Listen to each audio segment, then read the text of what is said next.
ఒకానొక సమయంలో శివుడు పార్వతిలా మాట్లాడుకుంటున్నారట.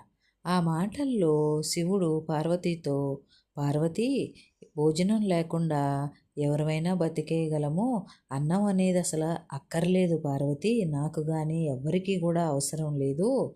గాలి మాత్రమే మేము తీసుకుంటూ బతికేయగలము.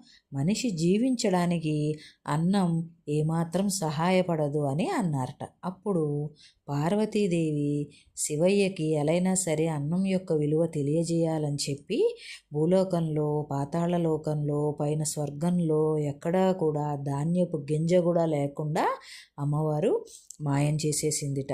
తినుబండారాలు ఏవీ లేకుండా మాయం చేసేసి అమ్మవారు కూడా మాయమైపోయిందిట. అలా కొన్ని రోజులు సాగగా మన శివయ్య కూడా చాలా నీరసించిపోయాట. భోజనం లేక, తినడానికి ఏమీ లేక నీరసించిపోయి ఎక్కడైనా భోజనం దొరుకుతుందేమోనని చెప్పి అన్ని ప్రదేశాలు కూడా తిరుగుతూ అలా వస్తున్నట్ట. అలా వస్తూ ఉండగా ఆ శివయ్య సాక్షాత్తు మన కాశీ ఉంది కదా, ఆ కాశీకి కూడా చేరి ఎక్కడైనా భోజనం దొరుకుతుందేమోనని చెప్పి వెతుకుతూ వెళ్తున్నట్ట. అలా వెళ్తుండగా ఒకానొక చోట పార్వతీదేవి అన్నపూర్ణాదేవిగా అందరికీ భోజనం వడ్డిస్తూ కనపడిందిట. అలా భోజనం వడ్డిస్తున్న ప్రదేశానికి మన శివయ్య కూడా వెళ్ళారట. చాలా ఆకలిగా ఉండటంతో మన శివయ్య కూడా వెళ్ళి ఆ పార్వతీదేవి యొక్క చేతితో భోజనం పెట్టించుకొని తిన్నారట.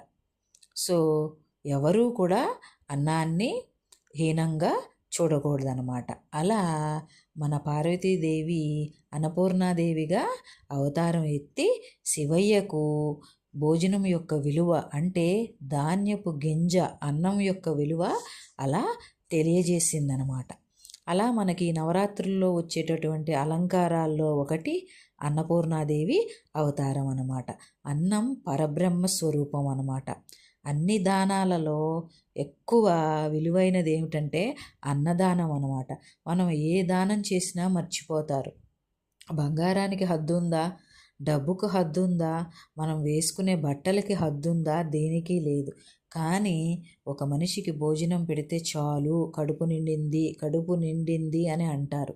సో వీలైనంత అందరూ కూడా అన్నదానం చేయండి, అన్నపూర్ణ అమ్మవారిని కొలవండి. సో ఆ అన్నపూర్ణాదేవి యొక్క ఆశీస్సులు అందరికీ ఉండాలని కోరుకుంటూ హ్యాపీ నవరాత్రి అండి.